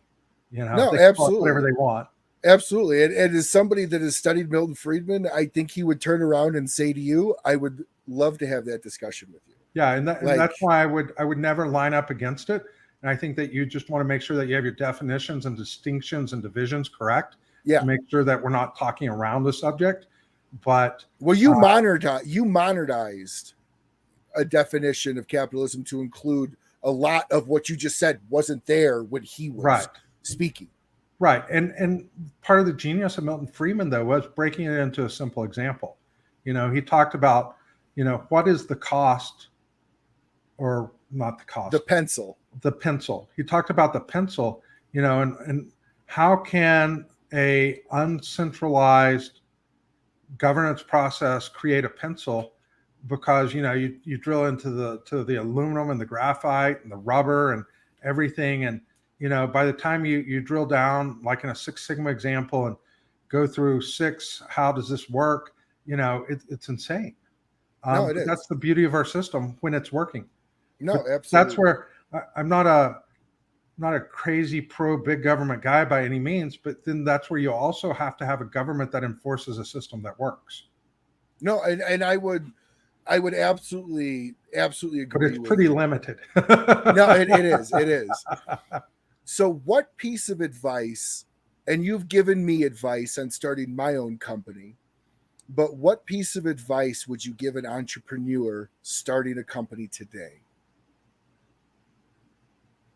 I've been listening a lot about entrepreneurs. I listened to the Founders podcast. I think I got it right. Yeah, you did. And he specializes in reading biographies on founders. Mm-hmm. And you actually told me about that podcast. It's fantastic. I think as I learn more about founding, there's some personality traits that go with it. You have to be somewhat irreverent and reject the norm that's already available. That's kind of got to be part of your you've got to be the kind of person that looks at the world and goes, there's a better way to do this, or there's a better version of this. If you don't have that, then you're not going to make a great entrepreneur, And when I'm framing entrepreneurism as in, creating new products, you can own a car lot. You could own a car lot and not have that same level of irreverence. You could operate a great small business. That is different than being a founder and entrepreneur, in my opinion. I agree. And then once you have that level of irreverence, you have to be willing to commit to yourself. It's a funny thing, but the belief in yourself happens before reality happens in this regard. It's kind of opposite a lot of scenarios. Michael Jordan, he believed that he could become a great basketball player before he was. Yeah. And so you have to have that belief.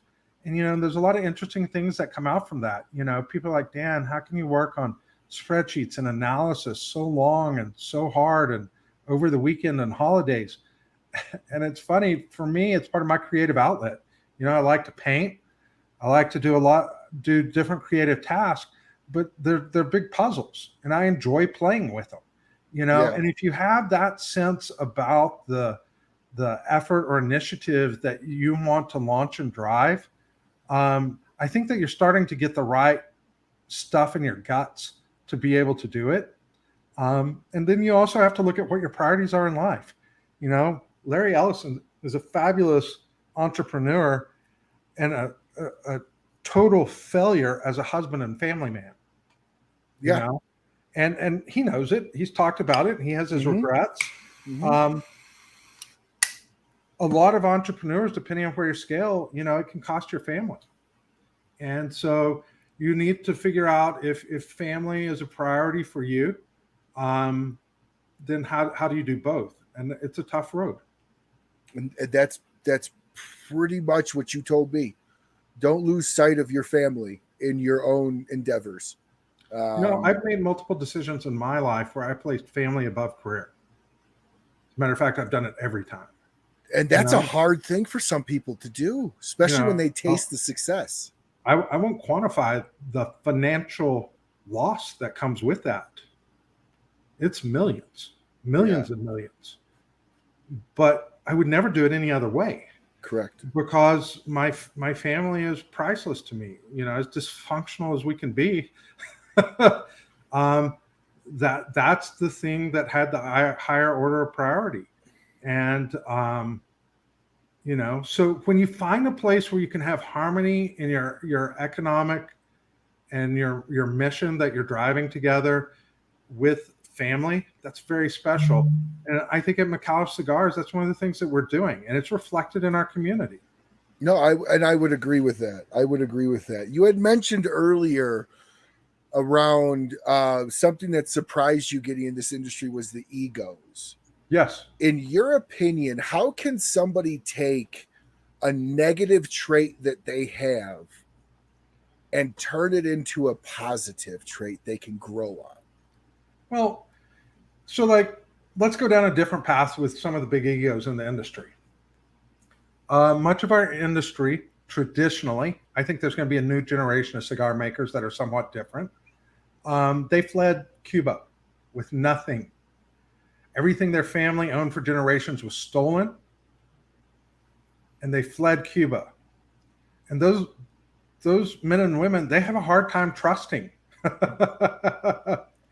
And as they've had success, it develops a certain side of ego. And, the people, the Fuentes, AJ, and Placencia families have been extraordinarily kind to us. And I'm not leaving anybody off the list. Those are just the ones I know. But there's also some people in the industry, I had one person explain to me, he said if he had the time and the resources to punish Micallef Cigars, and I won't explain how because I don't want it to happen. And I told him, I said, fucking go for it, buddy. If you want to have a fight, I like to fight. You give me a righteous fight and we will have it. But, you don't want to live in that state. That's not the desired state. Sometimes you have to have a fight to solve a problem, especially if it's somebody who wants to do something evil. And that's not the norm in our industry, but like in any industry, it's there. So how would you, oh, by the way, Carrie, Ish's wife, is in here. I know you met her. Carrie's absolutely fantastic. Makes amazing hot sauce as well, by the way. Fantastic. How you doing, Carrie? Ish is actually going to be at our event next week, so very happy about that. But I guess my question to you is, if you were mentoring somebody and you found a flaw that you're like, you need to change this, how would you go about helping somebody to take that flaw?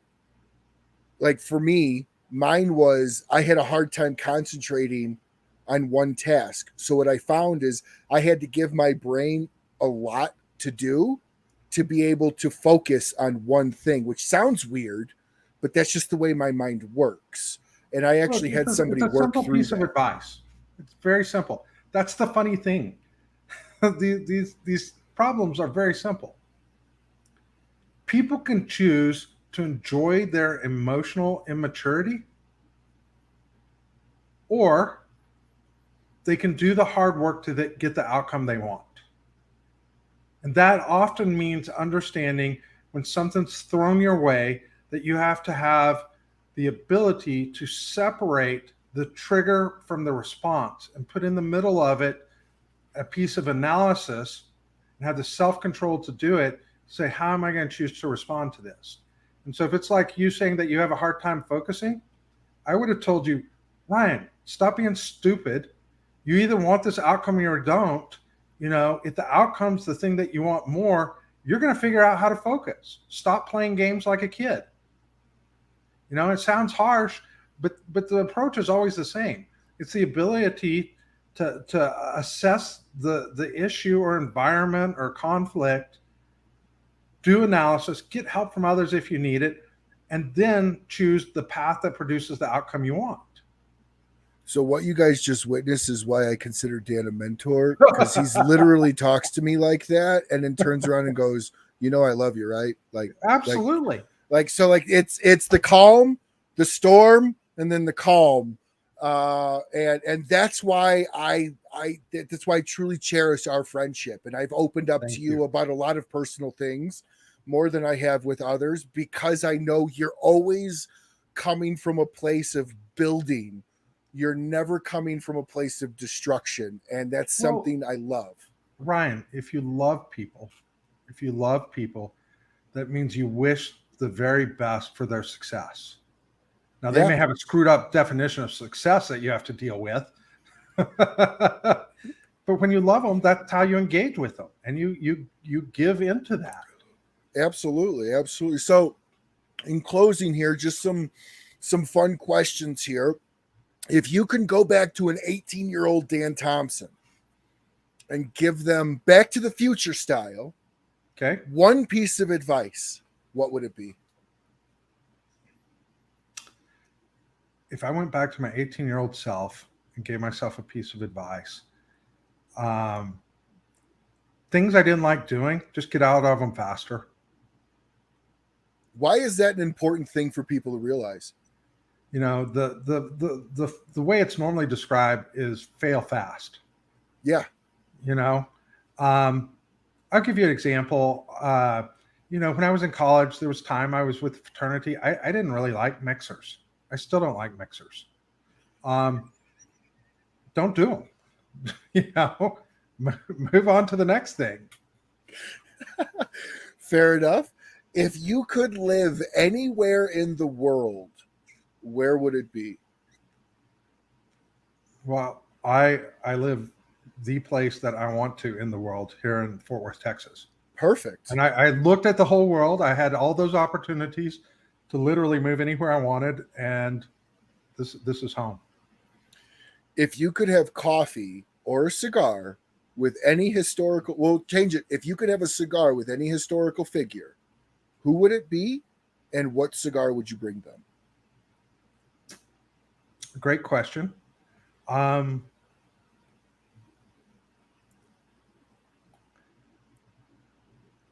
going to give you two names, but it's the same reason. Aristotle or Thomas Aquinas. They had looked at the world so hard. They're separated by probably 1,500 years, maybe longer. But they were experts in reality and A is A. humanity. And I just think they would have been fascinating. Yeah, I love Aristotle had his differences in science, but his philosophy was spot on. I mean, his whole idea of A is A is fantastic. His science wasn't wrong. He just didn't have the knowledge of what we have today. Correct. If he was in today's world, he would have had the same answers that we have today. Correct.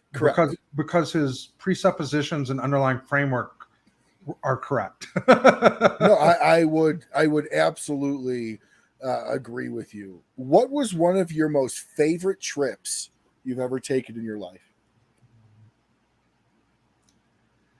I think maybe my 10th anniversary with my wife.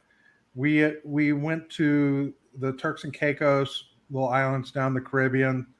Had a condo, so we had kitchen and very simple setup right on the beach. We were able to rent boats with the captain and just go hop island to island. The two of us playing together. That sounds like a great time. What was your favorite subject in school? I've always been a science guy. So, you know, if it's chemistry or biology, physics. So, and those are all interrelated. Sure. If you were to write a book, I'll tell you what subject that I should have done that everybody should put their kids through, that for whatever reason in our American culture we don't always do. You should put them through some kind of drama or debate to help prepare them in their life for to be a better communicator. That was a major gap in my skill set that I had to develop at a later age. And the people who've had that, you know, a perfect example is like Herculots. You know, Herculots comes from the music world, and his ability to perform in our industry is he's the best. And, you know, he's got a great cigar business that he's running, but his communication, I think he's the best. You know, I agree with that. Definitely there's strong attributes. If you were to write a book tomorrow, what would it be, the topic? It's kind of funny. It would be on reality. You know, one definition of truth is conforming your mind, taking your mind and conforming it to reality. And I think that people really miss that today. No, I would agree. Bruce asked a question here. What are your pleasures when you're not Dan, President Micallef? You know, it's funny. I just did a psychological profile test yesterday. I'm always looking at, different ways to learn and improve myself. And it nailed me. Part of the insights for me is that I don't do downtime very well. When I'm in the pool, I often I always have a laptop there with me, unless it's just too sunny. I like working. I like solving puzzles. I like the time my wife and I have together. It agitates her that I kind of think about other things all the time. But I don't do downtime well. I guess that the other thing I could say outside of work, I've spent probably the last 10 or 20 years trying to better understand philosophy and theology. Those are two areas of great interest to me that if you ask me if I was going to do a PhD, it'd be some form of a PhD in theology because it really brings them together. Yeah, I love so philosophy. That's the weirdest downtime answer ever, probably. No. But it's always about the pursuit of learning. No, I'm a big philosophy person myself. Nietzsche, Ayn Rand, Thomas Sowell, Milton Friedman. These are people that shaped my life. And I personally believe that most philosophers aren't proven correct with their thought process until after they're dead. Because philosophy in itself is a forward-thinking thought process. It's a futurist thought process. And a lot of philosophies do not come true until later on in life because these people have a vision of how things are working right now and they see things. Would you agree with that? That's probably true. I would position it differently that there's only reality and truth and everything else is a heresy. And, there is no history of truth, but there's only histories of heresies, economic heresies, social heresies. So there's a lot of wasted energy there. But, there's some similar, when you take reality is truth and humanity doesn't really change, it changes the way you look at the world. I would agree with that.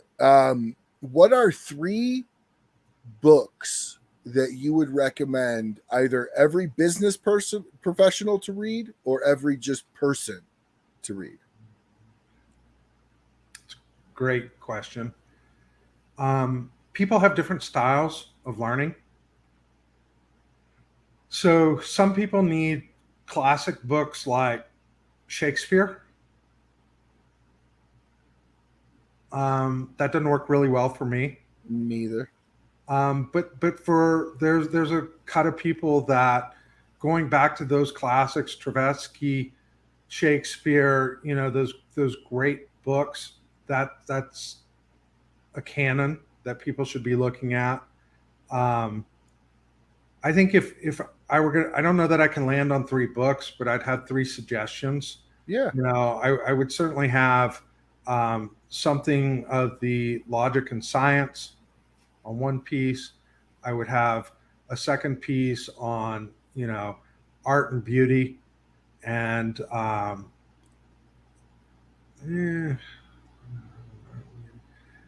a piece either on theology or rhetoric. Okay. Now here's the a question. There's a lot of different books, and it's so when you name a book for somebody, you need to name something that's right for them at that right time. No, and it's hard to do that. In my house, by the way, if you were in my house, you would see that we have shelves of books. I don't know if I'm looking in my office right now. I don't know if we have 2,500 books, but I mean, we have a lot of books. You have a library. Yeah, we have libraries. We have the fiction section. We have different sections. Now, here's a question I know that you have never been asked because sure, I've never even asked it, but I had somebody tell me that I should ask it because it's a self-introspective on me.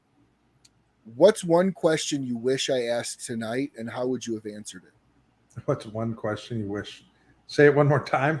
What is one question that you wished I would have answered? I would have asked you tonight, and how would you have answered it?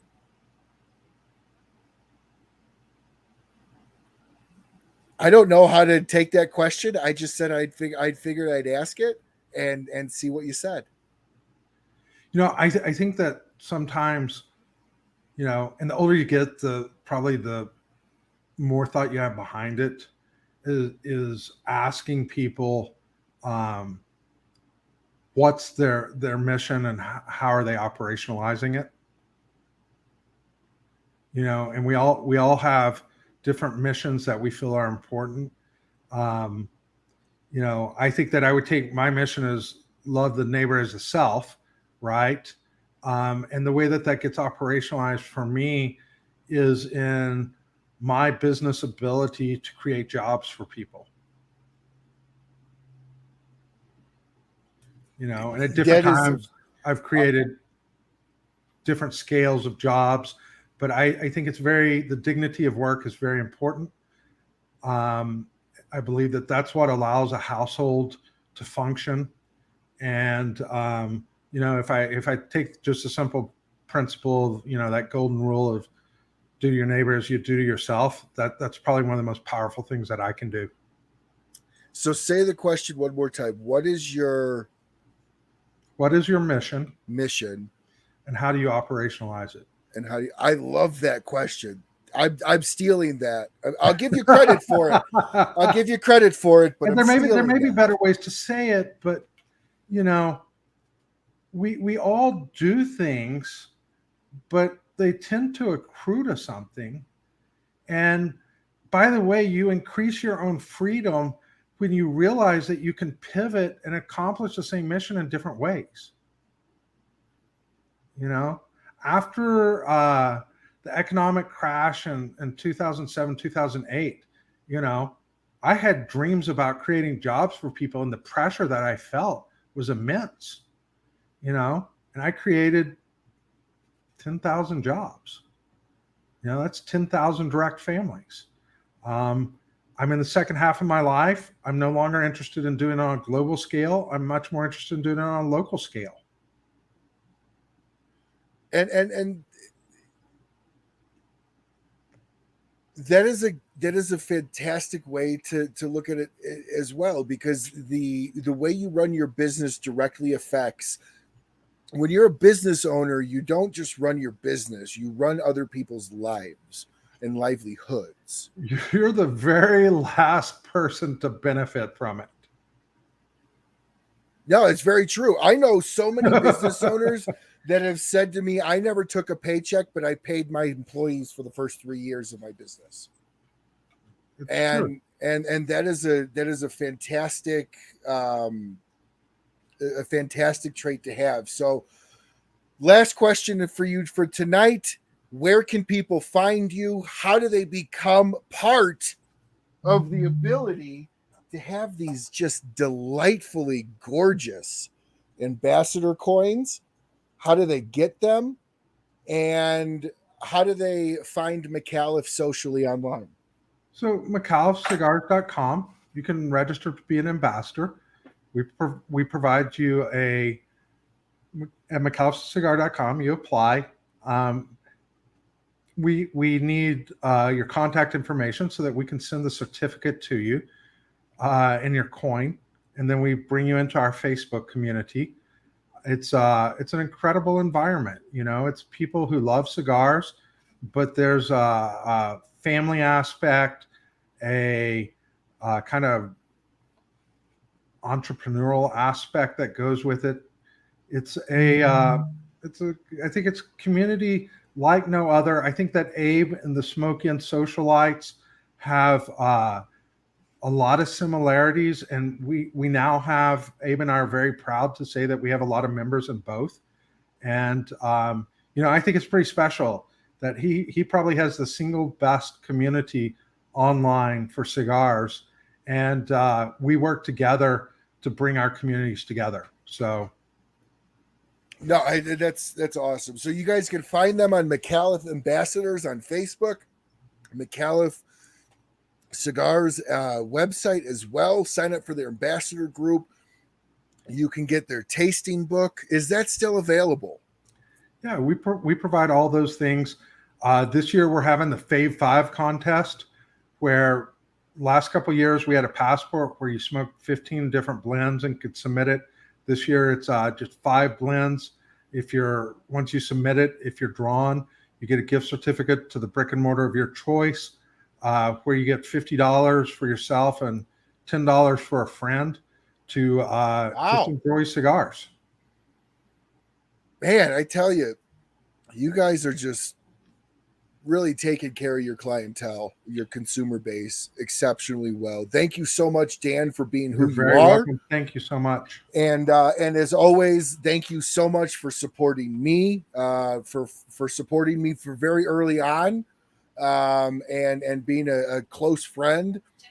Everybody, Dan's cell phone number's in the description below. Feel free to call him. No, I'm just totally kidding. But in all seriousness, guys, if you have a question, Dan is the type of guy you can reach out to on Facebook if you had a question, and he will follow up with you if you had a concern about the cigar. He loves hearing about that type of stuff. Amanda's another great resource inside of Micallef to reach out to. Alan Rubin, who was commenting in the show, is another great resource. Micallef has amazing resources for anybody and everybody to be able to reach out to. So if you're looking for a fantastic cigar, definitely check out the Micallef line. And if you haven't had a black yet, I feel bad for you, son. I got 99 problems, but having a black ain't one. Hold on.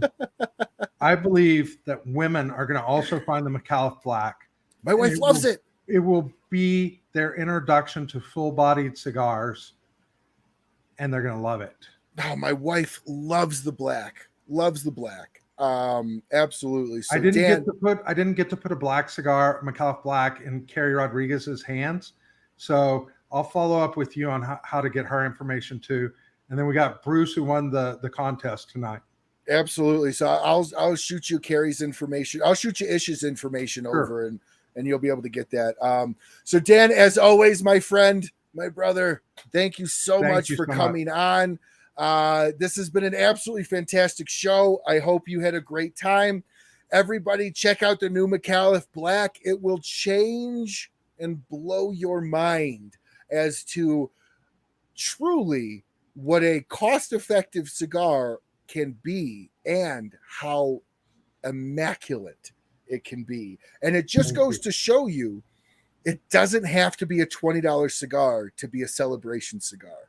That black is as good every day as it is on a graduation, a wedding, an anniversary, a funeral, saying goodbye to somebody.